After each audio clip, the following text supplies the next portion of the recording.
Avec près de 70 ans de carrière, Pierre Cardin a construit un empire à travers le monde entier. L'avant-première du film documentaire House of Cardin s'est tenue lundi 21 septembre au soir au Théâtre du Châtelet à Paris, en présence de nombreuses célébrités et amis du dernier empereur comme le monde de la mode et du design le surnomme. Le documentaire réalisé par Todd Hughes et David Ebersol met l'accent sur les axes essentiels qui ont constitué la réussite du légendaire couturier. Il a eu toute sa vie un coup d'avance dans tout ce qu'il a entrepris avec une vision, souvent futuriste, dans les lignes et a bousculé le design.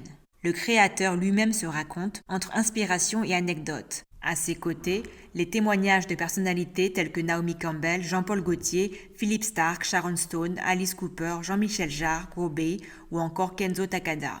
Dans le documentaire, la créatrice chinoise Guo Bei a salué les défilés de mode de Pierre Cardin pour avoir brisé les frontières de l'industrie en y intégrant des éléments culturels. La créatrice chinoise a confié que presque tous les Chinois connaissent Pierre Cardin. On y apprend qu'en 1978, créateur et homme d'action avant tout, il est le premier Français à s'implanter en Chine communiste, bien avant l'ouverture au libéralisme. Un an plus tard, il présente une collection hommes et femmes à Pékin et à Shanghai. C'est le début d'une longue histoire entre Pierre Cardin et les Chinois. En 2018, à l'occasion du 40e anniversaire de la présence de Pierre Cardin en Chine, la maison de couture a fêté l'événement d'une manière exclusive. Elle a choisi pour son défilé le site grandiose de la Grande Muraille. Pierre Cardin adore la Chine et s'y est rendu près de 40 fois.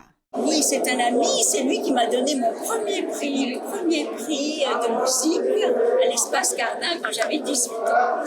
Et je dois dire que c'est un immense personnage qui a absolument révolutionné toute l'idée de la mode. Et c'est drôle, il avait imaginé un futur en 2020, absolument des gens presque comme des créatures de Star Trek. C'est pas tout à fait le cas, mais ça va venir. Et c'est un immense créateur d'une modestie, d'une timidité, d'un retrait extraordinaire et qui a influencé la terre entière. J'ai une grande admiration pour Pierre Cardin depuis très longtemps, sa mode, son mobilier, le personnage, tout ce qu'il a inventé.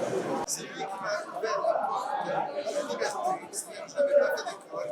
Il a choisi, je lui ai envoyé mes croquis. Il a reçu mes croquis. Il m'a demandé de venir. J'étais encore au lycée. Et il m'a fait confiance comme ça. Et après, j'ai vu dans sa façon de travailler que tout était permis. Il fallait oser tout. Il fallait être libre. Voilà, c'est lui que je trouve que c'est une clé qui m'a porte de la liberté.